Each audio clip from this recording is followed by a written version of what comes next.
députés. Nous en sommes maintenant à la période de questions et de réponses orales et je cède la parole au chef de l'opposition officielle. Monsieur le Président, les maires des municipalités du Québec participent actuellement aux assises annuelles de l'Union des municipalités qui se tiennent dans la capitale nationale. Je souligne que l'UMQ célèbre son centenaire cette année. Les municipalités jouent un rôle de premier plan auprès des citoyens. Nous avons eu un bel exemple avec les récentes inondations. Les autorités municipales étaient à pied d'œuvre sur le terrain parce que les villes sont de véritables gouvernements de proximité. Elles sont les mieux placées pour connaître les besoins de ses citoyens. Dans son budget 2019-2020, le gouvernement fédéral a annoncé 500 millions additionnels pour le programme qu'on appelle « Taxe sur l'essence et de la contribution du Québec ». L'argent est disponible, mais Québec se chicane avec le fédéral pour l'attribution des fonds.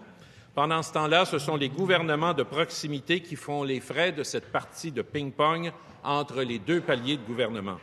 Vous comprendrez, Monsieur le Président, que l'inquiétude est grande puisque dans quelques semaines, une élection fédérale va débuter et il deviendra impossible de régler le dossier. Ce matin, le Premier ministre a assuré que les 500 millions additionnels serviront à l'ensemble des municipalités. Est-ce que le Premier ministre peut nous dire à quel moment cet argent sera disponible pour les municipalités? Monsieur le Premier ministre. Oui, Monsieur le Président, il est arrivé quelque chose d'assez spécial lors du dépôt du gouvernement fédéral. Le gouvernement fédéral a annoncé un nouveau programme de 504 millions pour les municipalités. D'un côté, il a dit au maire de Québec que cet argent pourrait servir pour financer le tramway de Québec, où, on le sait, il manque encore 800 millions de dollars. L'ancien gouvernement libéral avait promis, ou en tout cas avait proposé, de payer 1,8 milliard sur le projet de 3 milliards, puis que 1,2 milliard soit payé par le gouvernement fédéral. Or, le gouvernement fédéral veut seulement payer 400 millions. Donc, arrive le nouveau programme de 504 millions. D'un côté, le gouvernement fédéral dit au maire de Québec, ça pourrait vous aider. De l'autre côté, il dit à l'ensemble des maires du Québec, c'est pour toutes les municipalités. Ce que j'ai dit aux maires et mairesses des municipalités ce matin, c'est que le plein 504 millions sera bientôt disponible pour l'ensemble des municipalités. Première complémentaire, Monsieur le chef de l'opposition officielle. C'est parce que dans le cadre du réseau de transport structurant de Québec, c'est un bel exemple que nous avons devant nous. Vous avez assuré que le financement pour le tramway de Québec ne proviendrait pas donc de la taxe sur l'essence, ce serait pour les autres municipalités. Vous avez dit on va trouver une autre manière. Alors, c'est quoi cette autre manière et à quel moment le financement va être confirmé? Monsieur le Premier ministre. Monsieur le Président, l'ancien gouvernement libéral a annoncé un projet de 3 milliards de transport structurant à Québec. Il nous a dit à l'époque 1,8 milliard viendra du gouvernement du Québec, 1,2 milliard viendra du gouvernement fédéral.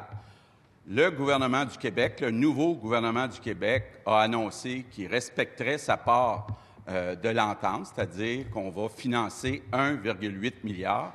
Maintenant, pour l'instant, le gouvernement fédéral nous dit qu'il veut seulement financer 400 millions au lieu de 1,2 milliard. Donc, Monsieur le Président, on espère que le gouvernement fédéral soit capable de revoir son financement. Deuxième complémentaire, Monsieur le chef de l'opposition officielle. Monsieur le Président, nous, on a une autre interprétation. On pense que s'il y avait une réelle volonté politique de la part du Premier ministre, le problème du financement du tramway à Québec serait réglé. Les étudiants, les gens d'affaires réclament ce projet et une majorité de la population l'appuie. On a l'impression que le Premier ministre cherche tout simplement à gagner du temps parce qu'il ne veut rien savoir de ce projet. Peut-il au moins être clair et l'admettre? Monsieur le Premier ministre. Monsieur le Président, notre position est très claire. Le gouvernement est prêt à financer 1,8 milliard du projet de 3 milliards. Ce qui est moins clair, c'est la position du Parti libéral. Est-ce que le Parti libéral voudrait qu'on finance 2,6 milliards sur le projet de 3 milliards? Je voudrais être bien sûr de comprendre la proposition du Parti libéral. Troisième complémentaire, Monsieur le chef de l'opposition officielle. Monsieur le Président, le Premier ministre a également mentionné ce matin à l'UMQ que le transport collectif ne doit pas se développer en opposition au transport routier. Pourtant, en campagne électorale, vous vous êtes engagé à financer le transport collectif à la même hauteur que le volet routier. Est-ce que vous avez toujours l'intention d'atteindre ce ratio 50-50? Monsieur le Premier ministre. Oui, Monsieur le Président, le chef du Parti libéral semble minimiser l'importance de financer la voirie dans les régions du Québec. Je veux lui rappeler que dans les régions, en tout cas dans plusieurs régions, il n'y a pas une densité suffisante pour mettre en place du transport en commun. Donc, il ne faut pas mettre en opposition l'importance de développer le transport en commun dans les grandes villes, mais aussi de financer correctement la voirie. Il y a beaucoup de rattrapage à faire dans plusieurs régions du Québec. C'est ce qu'on va faire. Question principale, Madame la députée de Vaudreuil. Excusez-moi. Merci, Monsieur le Président. En vertu de la loi sur la fiscalité municipale, les édifices gouvernementaux et ceux des réseaux de l'éducation et de la santé sont exempts de taxes municipales, et ce, malgré qu'ils bénéficient de plusieurs services municipaux. Un programme de compensation tenant lieu de taxes a été mis sur pied en 1980, mais celui-ci ne compense pas 100 % de la valeur des taxes municipales, ce qui représente une perte ou un manque à gagner de 130 millions de dollars pour nos municipalités. Le gouvernement du Québec est le seul palier de gouvernement qui ne paie pas l'entièreté de la valeur de ses taxes municipales. Le fédéral, lui, compense à 100 %. Hier, j'ai déposé une motion pour que le gouvernement s'engage à compenser complètement la valeur de ses taxes municipales. Le gouvernement a rejeté cette motion. La ministre des Affaires municipales participe cette semaine aux assises de l'UMQ. Comment va-t-elle expliquer et justifier un tel refus? Madame la ministre des Affaires municipales. Oui, je remercie ma collègue pour sa question. En fait, oui, il y a la question des enlieux de taxes, bien entendu, mais dans le pacte fiscal, vous comprendrez qu'il y a une condition du transfert du point de TVQ selon certains programmes, bien entendu. Vous savez, et je le répète quand même souvent, que nous avons eu des rencontres avec l'UMQ, avec la FQM aussi. Nous sommes en discussion, les négociations commencent. On a eu les demandes de l'UMQ. Alors, ceci étant dit, nous sommes en très bonne collaboration, en très bonne négociation. Nous sommes prêts. Ceci étant dit, les enlieux de taxes que les municipalités veulent avoir à 100 %, ce qui est énorme, sont à l'étude. Alors, on ne peut pas octroyer des enlieux de taxes à 100 %, bien entendu. Et si on les octroie, c'est une autre chose, parce que notre priorité et notre promesse était le transfert du point de TVQ selon certains programmes. Alors, pour ce qui est du point de TVQ, nous allons essayer de garder notre promesse. Première complémentaire, Madame la députée de Vaudreuil. Dans le cadre du présent pacte fiscal, les compensations en lieu de taxes ont été augmentées chaque année afin de tendre vers le plein paiement. C'est peut-être le temps de boucler la boucle. Concrètement, pour une ville comme Saint-Jérôme, dont 20 % de la richesse foncière uniformisée provient de bâtiments gouvernementaux, le manque à gagner se chiffre en millions de dollars. La ministre a-t-elle expliqué son refus à son collègue de Saint-Jérôme et pourquoi le gouvernement ne veut pas payer? Madame la ministre des Affaires municipales. Oui, j'aimerais ça juste savoir, à titre de questions comme ça, même si on est en période de questions, si ça avait été promis par les libéraux, le paiement des enlieux de taxes. Je vais vérifier dans le passé, mais je ne suis pas sûre, mais je vais vérifier quand même. S'il vous plaît. Non, mais c'est vrai, c'est important parce que... Mais c'est vrai, parce que ce qui a été fait dans le passé, on essaie quand même de le respecter quand ça a beaucoup de bon sens. Alors, je vais vérifier pour ce qui était de votre gouvernement. S'il vous plaît. Ce que j'aimerais mentionner, et ce qu'on a été vraiment remercié par l'UMQ, d'ailleurs, et la FQM, dans le budget, il y a eu quand même des montants qui ont été donnés pour les infrastructures communautaires, pour également les services rendus par la Sûreté du Québec. On a eu des Deuxième complémentaire, Madame la députée de Vaudreuil. Je vous demanderai d'éviter de vous interpeller. La pleine compensation des taxes municipales est une revendication du milieu municipal depuis longtemps et oui, le Parti libéral l'avait promis à 100 %. C'est aussi une des principales attentes vis-à-vis le renouvellement du pacte fiscal, lequel vient à échéance en... Monsieur, on est en tout début. Votre attention, s'il vous plaît, tant pour les questions que pour les réponses. C'est une règle de simple respect. Pour le présent pacte municipal, lequel vient à échéance en septembre prochain. Tel que mentionné au crédit et indiqué au budget, aucune somme et aucune négociation n'ont été entreprises pour reconduire cette entente et ce n'est pas le genre de document que l'on prépare quelques semaines d'avance. La ministre peut-elle nous dire pourquoi et quand elle entend entreprendre ce chantier? Madame la ministre des Affaires municipales. Alors, je vais continuer, étant donné que ça fait 7 mois quand même qu'on est en train de travailler sur l'entente avec Québec Municipalité. Ceci étant dit, bien entendu, là, on me dit que depuis 4 ans, c'était supposé être une promesse également. Ça n'a pas été rendu. Alors, moi, ce que je veux dire, c'est qu'au niveau de l'entente Québec-Municipalité, nous allons respecter l'entente à coût nul du transfert du point de TVQ, bien entendu, mais je voudrais quand même vous faire remarquer que dans le budget, au niveau culturel, au niveau communautaire, au niveau de la sûreté publique, au niveau de la gouvernance municipale, au niveau d'Accès Logis également, ça fait quand même toutes En terminant. Des programmes pour les municipalités. Nous sommes très, très bien partis et nous allons Question principale, Monsieur le député de Robert Baldwin. Merci, Monsieur le Président. Alors, hier, j'ai débattu avec le ministre des Finances dans le but d'entendre des experts concernant la modernisation du modèle d'affaires de la SAQ, pas la privatisation, la modernisation. Ce qu'on veut, c'est d'offrir un meilleur choix aux consommateurs québécois à des prix raisonnables. Ce que nous demandons est simple. La Commission des finances publiques se penche sur la question pour faire des recommandations au ministre des Finances. La solution du ministre semble être de travailler tout seul dans son coin. L'approche que nous proposons permettrait de discuter de manière transpartisane et non idéologique d'un sujet qui est important pour les Québécois. Alors, Monsieur le ministre, est-ce que vous vous engagez à voter en faveur de la motion que nous avons débattue hier? Monsieur le ministre des Finances. Vous savez, Monsieur le Président, je suis un peu surpris de l'ironie de cette situation. Mon collègue a commandé une étude quelques semaines avant l'élection. Il était au pouvoir pendant 4 ans, n'a rien fait. L'étude est non concluante. Je suis désolé. Je peux vous relire la conclusion de l'étude. Je l'ai fait hier lors du débat et j'ai déjà répondu à votre question. C'est non. Première complémentaire, monsieur, s'il vous plaît. Première complémentaire, la parole n'appartient qu'au député de Robert Baldwin. Merci, Monsieur le Président. Au moins, le ministre des Finances a l'air d'être clair.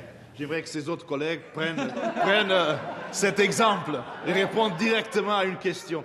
Alors, Monsieur le Président, nous avons fait adopter à l'unanimité, je vous dis, la loi 88 pour le développement de l'industrie des boissons alcooliques artisanales, la loi 170 modernisant le régime juridique applicable aux boissons alcooliques. Nous avons aussi lancé un vaste programme d'optimisation des ressources. Alors, est-ce que vous allez accepter notre ministre des Finances? Un petit peu plus long. Monsieur le Président, j'ai reçu les instructions.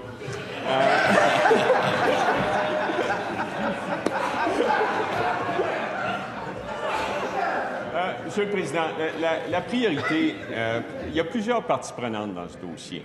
Il y a les contribuables, les consommateurs, les employés, les producteurs québécois, l'industrie. C'est un dossier complexe. La première chose que nous voulons faire, c'est rendre le modèle actuel plus efficient. Nous voulons que les revenus de la Société des alcools du Québec croissent plus vite que les dépenses, afin que le bénéfice net augmente au bénéfice de tous les Québécois. Deuxième complémentaire, monsieur le député de Robert Baldwin. Monsieur le Président. Alors, Monsieur le Président, puisque c'est complexe, discutons-le en commission parlementaire. Quoi de meilleur qu'une commission parlementaire pour discuter d'un sujet complexe? Enfin, je ne comprends pas. Mais aussi, nous avions aussi mis en place un programme de promotion des produits locaux qui d'ailleurs avait été adopté à l'unanimité. Mais aujourd'hui, nous devons aller plus loin. Nous devons augmenter l'accès à nos produits, notamment en région. Monsieur le Président. Monsieur le ministre des Finances. Écoutez, Monsieur le Président, nous avons un modèle actuel qui génère 1,2 milliard de bénéfices pour les contribuables québécois. Nous pouvons faire mieux. D'ailleurs, le rapport que vous avez commandé, qui est non concluant, je peux vous relire la conclusion, comme j'ai fait hier, dit qu'il y a des améliorations au niveau de la gestion des inventaires qui peuvent être faites. Nous voulons une entreprise qui est plus productive. Nous travaillons d'abord avec le modèle actuel et ensuite, nous allons travailler à augmenter la concurrence et ça me fera plaisir de travailler avec le député de Robert Baldwin à ce moment-là, mais nous travaillons une étape à la fois. D'abord, améliorer le modèle actuel. Question principale, Madame la chef du deuxième groupe d'opposition. Merci, Monsieur le Président. Depuis le début de la semaine, on parle dans cette enceinte d'un projet de loi qui va amoindrir les droits inclus dans la Charte québécoise des droits et libertés de la personne. Le premier ministre répète à qui veut l'entendre que c'est parce que c'est comme ça qu'on vit au Québec. Comme si, lorsque nos prédécesseurs ont adopté cette charte, tout parti confondu, avait erré en 1975. Et pourtant, en 1977, lorsque les droits des personnes homosexuelles ont été inclus dans la Charte québécoise, c'était pas comme ça qu'on vivait au Québec. À l'époque, une large partie de la population était convaincue que nous, les gays et lesbiennes, on ne pouvait pas enseigner ou s'occuper des enfants parce que, dans le fait, on allait les contaminer avec notre différence. Une chance, Monsieur le Président, que les politiciens de l'époque et ceux qui ont suivi n'ont pas appuyé leur seul jugement sur les candidatons parce qu'aujourd'hui, il manquerait bien des profs à l'école. Monsieur le Président, je ne porte pas de signe religieux. J'ai laissé tomber depuis longtemps la religion. Mais je suis différente. C'est écrit sur mon front. Dans les années 80, lors de ma première job d'un camp de vacances, le directeur m'a fait promettre de ne pas parler de mon orientation sexuelle parce qu'il avait peur que les parents, retirent leurs enfants du camp. Monsieur le Premier ministre, à quoi sert l'État québécois? À enlever des droits? Monsieur le Premier ministre. S'il vous plaît. S'il vous plaît. Malheureusement, je comprends, mais la règle fait en sorte qu'on ne puisse applaudir. On est attentif maintenant à la réponse du Premier ministre. Oui, Monsieur le Président, on a dit clairement, il n'y a personne qui peut nous reprocher de ne pas avoir été clair durant la campagne électorale, que si on était élu, on était pour interdire les signes religieux pour les personnes en autorité, incluant les enseignants. On en parle depuis des années. Je comprends que la chef de Québec solidaire n'est pas d'accord.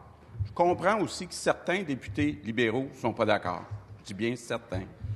Mais, Monsieur le Président, je pense qu'on doit avoir ce débat de façon calme, sans s'accuser de gros mots, là. Il faut être capable, Monsieur le Président, de débattre au Québec de façon respectueuse. Et, Monsieur le Président, moi, je pense que notre projet de loi il est modéré, justement pour essayer de rassembler, pour aller chercher le support du maximum de Québécois. Donc, je pense qu'on a le droit au Québec, effectivement, de faire ce choix. Première complémentaire, Madame la chef du deuxième groupe d'opposition. Je ne pense pas avoir utilisé des gros mots. Que les gens aient des perceptions, qui aient peur que leurs enfants soient influencés, c'est possible. On ne peut pas empêcher le monde de penser ce qu'il pense. Mais le premier ministre, lui, doit voir plus loin que ça. Il doit se fonder sur des faits, pas sur des perceptions. Monsieur le Président, le premier ministre peut-il nous fournir un exemple ou une étude qui démontre qu'il y a un problème réel et urgent de prosélytisme dans les écoles du Québec? Monsieur le Premier ministre. Monsieur le Président, j'ai bien remarqué que la chef de Québec solidaire parle des enseignants, pourrait parler des policiers et policières aussi. Québec solidaire veut permettre aux policiers et policières d'avoir un signe religieux qui peut être différent ou appartenant à une religion qui est différente d'un prévenu. Il me semble qu'à sa face même, on souhaite la neutralité, la laïcité, on souhaite que les personnes qui sont en autorité, puis là, on pourrait débattre sur la définition de qui sont les personnes en autorité, mais la chef de Québec solidaire dit les policiers, policières peuvent porter des signes religieux. Je suis en désaccord avec elle. Deuxième complémentaire, Madame la chef du deuxième groupe d'opposition. Vous êtes la seule à qui appartient la parole. Je suis bien placé pour le savoir, Monsieur le Président. Dans une société, les perceptions vont et viennent, les perceptions changent. Ce qui reste, ce sont nos garde-fous. C'est la Charte québécoise des droits et libertés de la personne qui est notre garde-fou. Quel danger justifie qu'on prive le peuple québécois de ses droits? Monsieur le Premier ministre. Monsieur le Président, l'Allemagne interdit des signes religieux. La Belgique interdit des signes religieux. La France interdit des signes religieux. Est-ce que la chef de Québec solidaire est en train de dire que tous ces pays-là sont des pays qui ne respectent pas la liberté, qui ne respectent pas l'ensemble des citoyens? Au Québec, on a le droit de faire des choix, comment on vit au Québec. On a le droit de le faire. Et c'est ce qu'on a proposé en campagne électorale, puis c'est ce qu'on va faire et ce qu'on a dans le projet de loi. Question principale, Madame la députée de Joliette. Avec le projet de loi 12, le gouvernement appelle les parlementaires à consacrer dans la loi la facturation des projets pédagogiques particuliers sans aucun plafond, dans la plus complète précipitation, sans débat sur l'école publique à 2 vitesses et sans même avoir documenté le phénomène. Foncer tête baissée, sans plan, sans portrait, ça devient carrément la manière de faire du ministre de l'Éducation. La même manière de faire que nous retrouvons dans le dossier des maternelles 4 ans. Alors qu'on réclame depuis des semaines un plan détaillé de déploiement du projet sans aucune réponse. Où, quand, comment, à quel prix? Pas de réponse. Alors que le gouvernement souhaite maintenant débuter l'étude du projet de loi sur les maternelles 4 ans dans 2 semaines, est-ce que le ministre peut cesser l'improvisation, faire preuve de transparence et nous déposer d'ici là, enfin, un plan détaillé sur les maternelles 4 ans et la complémentarité avec les services de garde? Monsieur le ministre de l'Éducation. Monsieur le Président, la collègue est allée dans plusieurs directions dans sa question. Je veux parler du projet de loi 12, parce que c'est un projet de loi qui est très important. D'abord, il est nécessaire. Il faut se souvenir qu'en 2007, la Commission des droits de la personne et de la jeunesse a tiré l'alarme, disant que la loi sur l'instruction publique était floue, pas claire et amenait à des facturations illégales.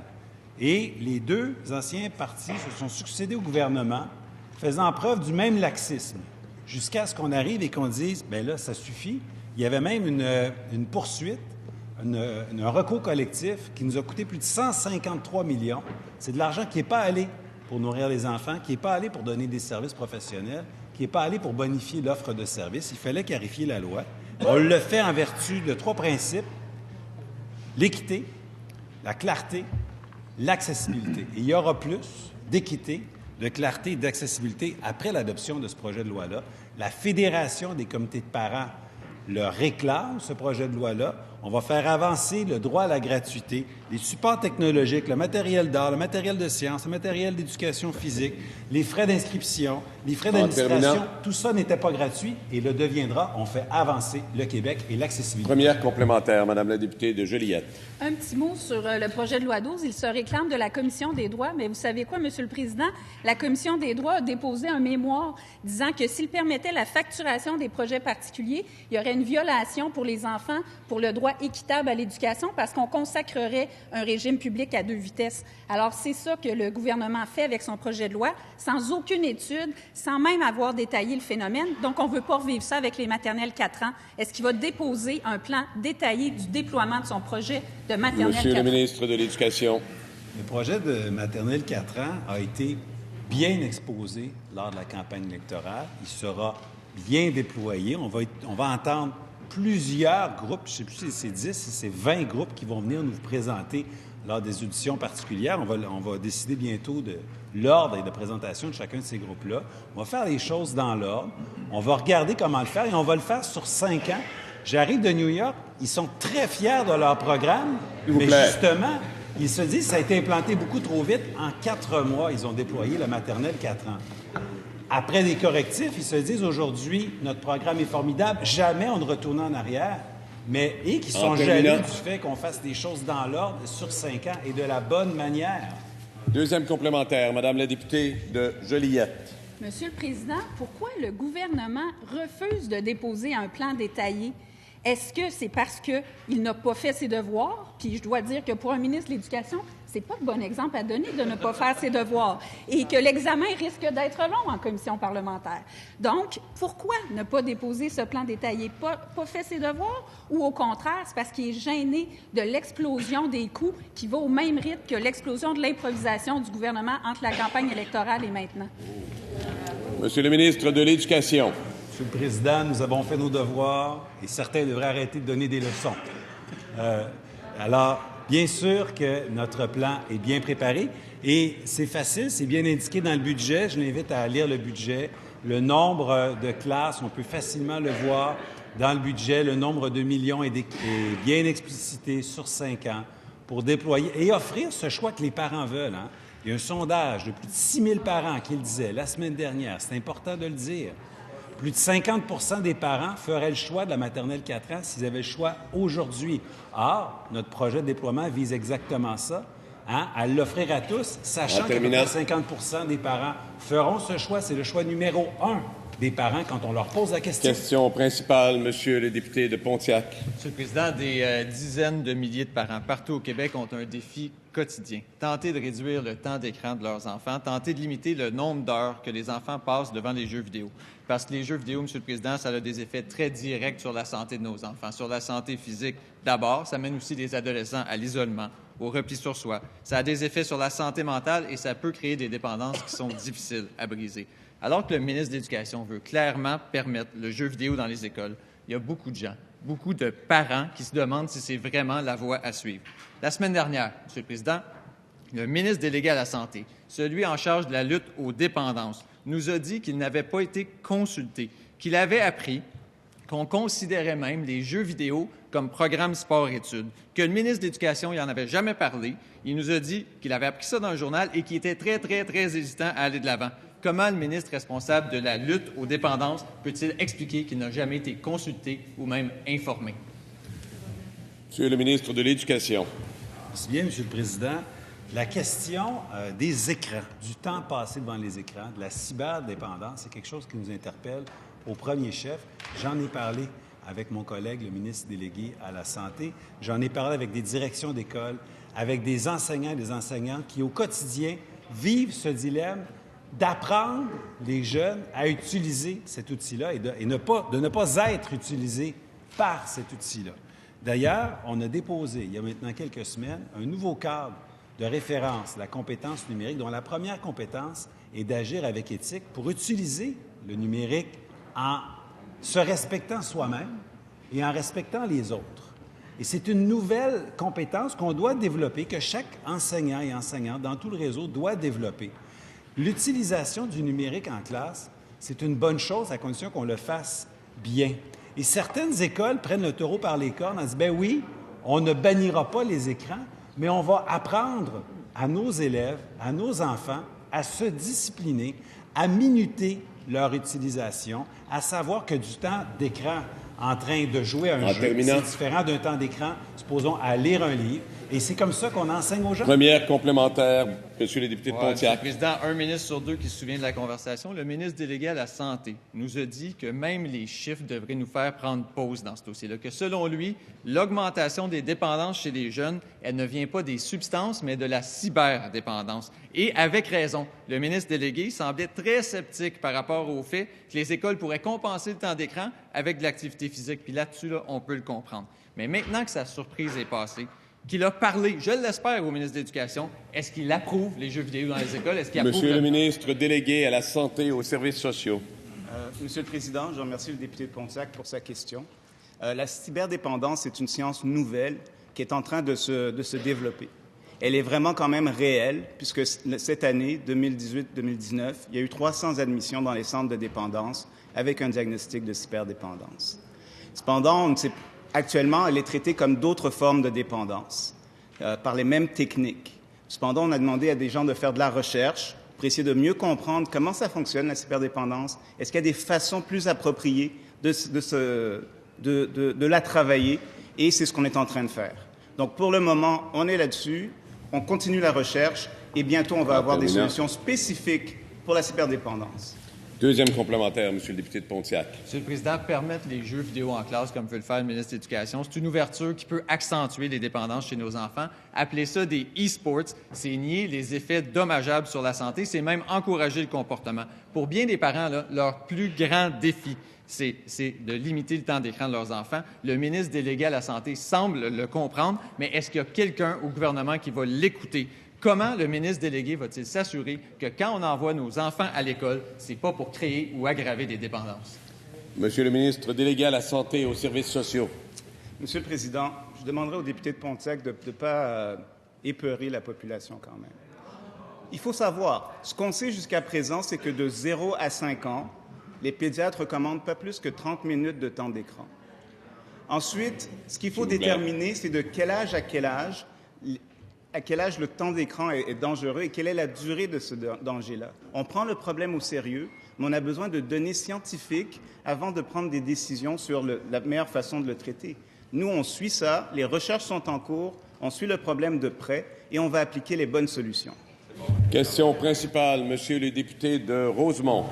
Oui, merci, Monsieur le Président. La surenchère salariale du nouveau PDG d'Investissement Québec a atteint un nouveau sommet. Alors, on a appris hier que ce sera près d'1 million de dollars. 1 million. Ça, c'est presque le double de son prédécesseur. C'est plus que la rémunération du PDG d'Hydro-Québec. C'est presque 5 fois la rémunération du premier ministre. 1 million, ça fait beaucoup d'argent. Je me rappelle un temps pas si lointain où il n'y avait pas assez de chemises dans tous les Simons au Québec pour remplacer celles que les gens d'en face déchiraient devant de tels cas. Vous n'avez pas honte, de l'autre côté du gouvernement, est-ce que le gouvernement n'a pas honte de renier ses principes après s'être présenté devant l'électorat, voulant défendre la classe moyenne quand vous donnez des salaires d'1 million de dollars à vos chums? Monsieur le ministre de l'Économie. Monsieur le Président, j'aurais aimé que le collègue entende les crédits budgétaires la semaine passée. J'ai bien expliqué le programme de rémunération à l'effet que la moitié de la rémunération est fixe et l'autre moitié est variable. Une partie à court terme et la grosse partie à moyen terme, qui est un cycle de 3 ans. Le mandat qui a été confié au ministère de l'Économie par le premier ministre est ambitieux. Nous voulons corriger l'écart significatif des salaires moyens des Québécois. On veut réduire l'écart important de la compétitivité de nos compagnies québécoises. Et pour y arriver, il faut avoir des moyens. Alors, non seulement le président d'Investissement Québec, mais son équipe de direction vont devoir avoir des mesures de performance établies par le conseil d'administration qui vont permettre de livrer ces objectifs-là. Et conséquemment, la rémunération variable, qui va être payable seulement à l'atteinte des objectifs, est une condition essentielle pour le succès de l'opération. Première complémentaire, Monsieur le député de Rosemont. Merci, Monsieur le Président. Non seulement le salaire d'1 million de dollars, on apprend aussi que le nouveau PDG, l'ami du ministre, aura droit à toutes sortes d'avantages, comme un abonnement au gym. À 1 million de dollars par année, je pense qu'il peut se payer son énergie cardio tout seul. C'est quoi après? Les cuissards de vélo l'an prochain? Est-ce qu'on va payer la pension du chien quand il va prendre ses vacances? Monsieur le Président, ça va s'arrêter où, la surenchère? 1 million de dollars. Est-ce que ça va s'arrêter où, les folies de Monsieur le ministre de l'Économie. Je comprends pas la question, mais je vais juste répondre, répéter ce que j'ai dit. Premièrement, on parle d'un salaire d'1 million. Un salaire d'1 million, c'est de ne pas comprendre ce qu'on dit. Le salaire n'est pas 1 million, le salaire est 500 000. Parce que le salaire d'un PDG d'Investissement Québec, 500 000, est une chose qui n'est pas raisonnable. J'ai promis à la députée Tétante-Saint-Henri que quelque part au mois de juin, on va divulguer la base sur laquelle nous avons appuyé notre rémunération de base de 500 000 ainsi que la rémunération variable. Je rappellerai aux gens en face ici, quand la Caisse de dépôt, sur laquelle je siégeais comme membre dans le conseil d'administration en 2008-2009, a changé sa rémunération de façon très substantiellement plus supérieure. Il y a un éclat, mais les résultats ont été... Deuxième complémentaire, Monsieur le député de Rosemont. Il y a toutes sortes de justifications pour justifier l'injustifiable et on en entend plusieurs ici aujourd'hui. 1 million de dollars par année, là, c'est 25 fois ce que gagne un Québécois ou une Québécoise moyenne ici. Salaire moyen d'un Québécois, 25 fois.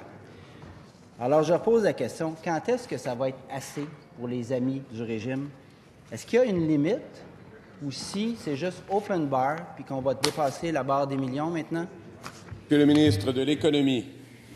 Je pense qu'il faut donner un peu de crédibilité au programme variable. Je pense que si nous payons le maximum de la bonification qui est en place pour non seulement M. Leblanc, les autres exécutifs, on va être contents comme Québécois parce qu'on va livrer aux Québécois en termes d'investissement privé, en termes de hausse des salaires, en termes de création de richesses collectives, va être démesuré par rapport au montant d'argent qu'on va payer. Alors, je pense que le collègue de l'autre côté ne comprend pas tout simplement comment ça fonctionne pour aligner l'intérêt des gens qui vont créer de la richesse et de la livrer par après.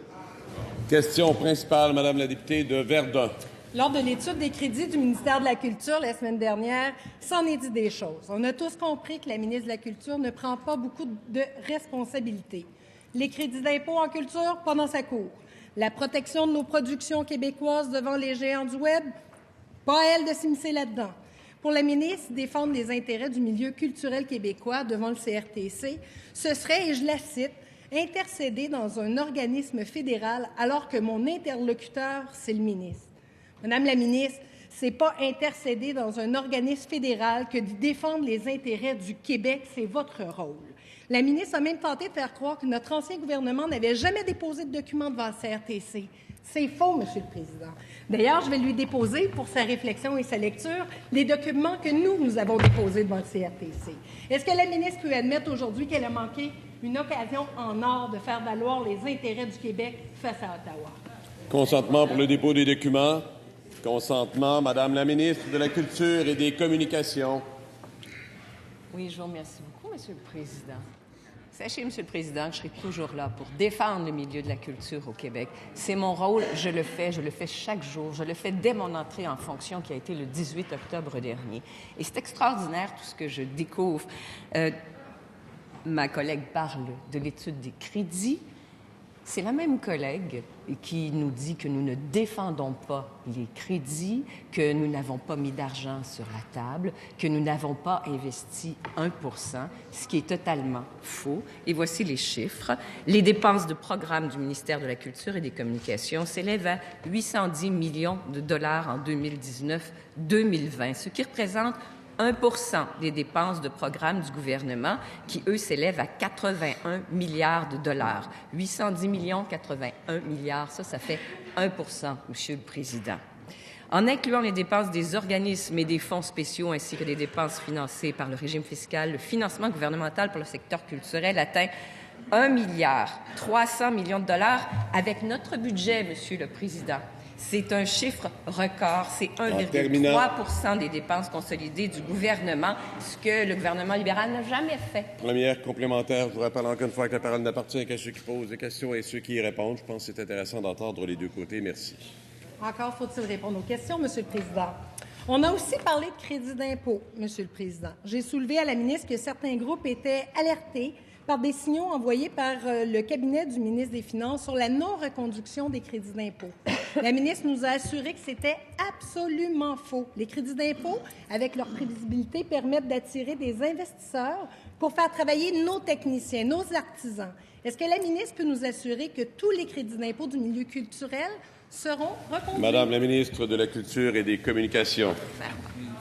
Oui, Monsieur le ministre des Finances, excusez-moi. S'il vous plaît. Non, s'il vous plaît. Monsieur le ministre. Les crédits d'impôt auxquels vous faites référence sont déjà en place, n'ont aucune date d'expiration. Nous sommes totalement en accord avec ceux-ci. Notre objectif, c'est d'améliorer la compétitivité de l'ensemble des compagnies québécoises. Et ce que nous avons fait 6 semaines après être entrés en poste, c'est introduire l'amortissement accéléré pour les nouveaux investissements, 1,6 milliard sur 4 ans, visant à générer 6 milliards d'investissements totaux. Alors, le crédit d'impôt auquel vous faites référence est extrêmement important. Il est là.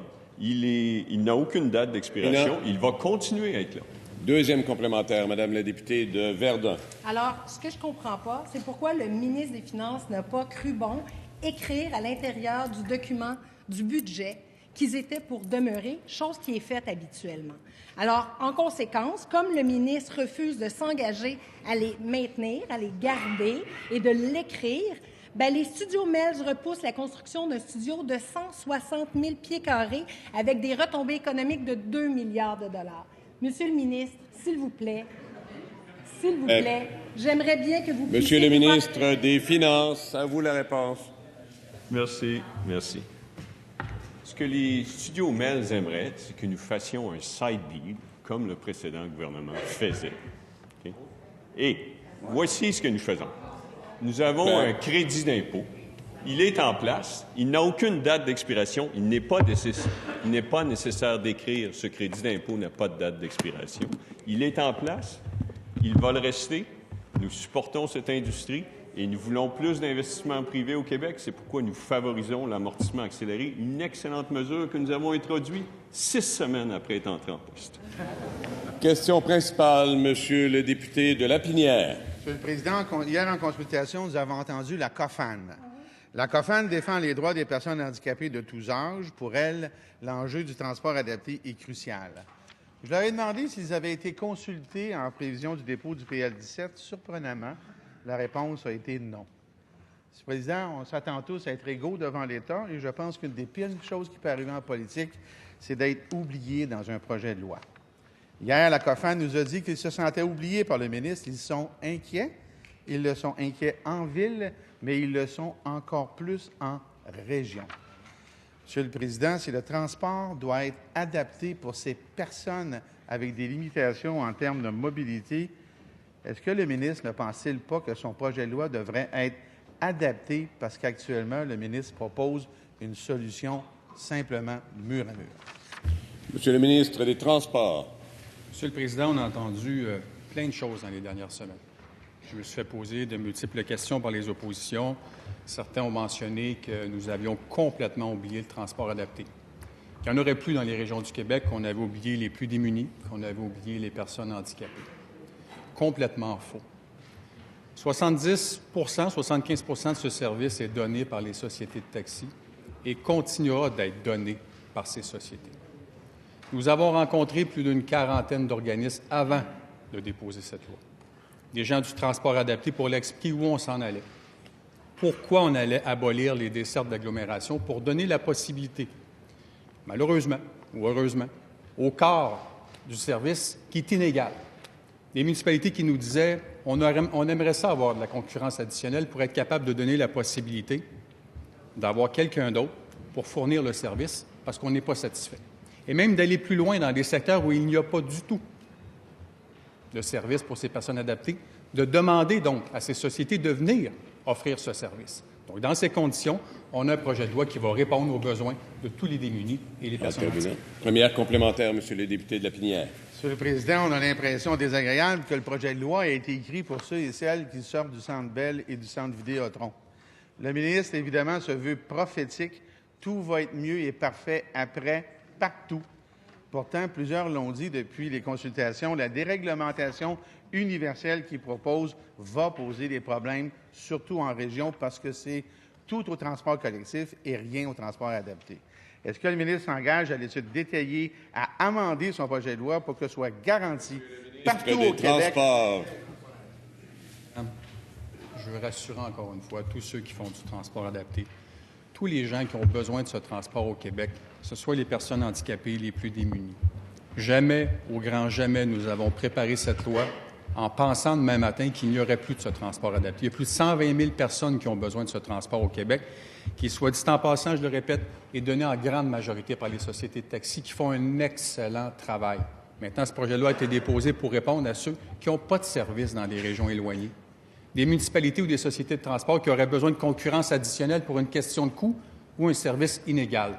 Dans ces conditions, cette loi a été déposée pour répondre à ces besoins pour les démunis et les personnes handicapées. Deuxième complémentaire, Monsieur le député de Lapinière. Monsieur le Président, avant-hier, Mme Rosanne Couture de l'ARUTAC est venue nous rappeler que le transport des personnes handicapées est un droit enchâssé dans une loi et, je la cite à propos du PL17, le gouvernement se soustrait à son obligation de la loi. Et une loi qui parle d'intégration scolaire, professionnelle et sociale. Le ministre n'a pas consulté Le mot « adapté » n'apparaît même pas dans le PL17. Comment voulez-vous que ces gens-là soient aujourd'hui rassurés par le ministre? Monsieur le ministre des Transports. Monsieur le Président, je l'ai mentionné, je vais le répéter. Pour moi, le transport adapté, c'est immensément important. Cette loi a été préparée, étudiée, pour répondre à des besoins spécifiques dans les différentes régions du Québec. Encore une fois, Monsieur le Président, je le répète, 75 de ce service est donné par les sociétés de taxi partout au Québec. J'entends l'ancien ministre et député aujourd'hui qui nous dit qu'ils vont disparaître. Ben non, ils ne vont pas disparaître.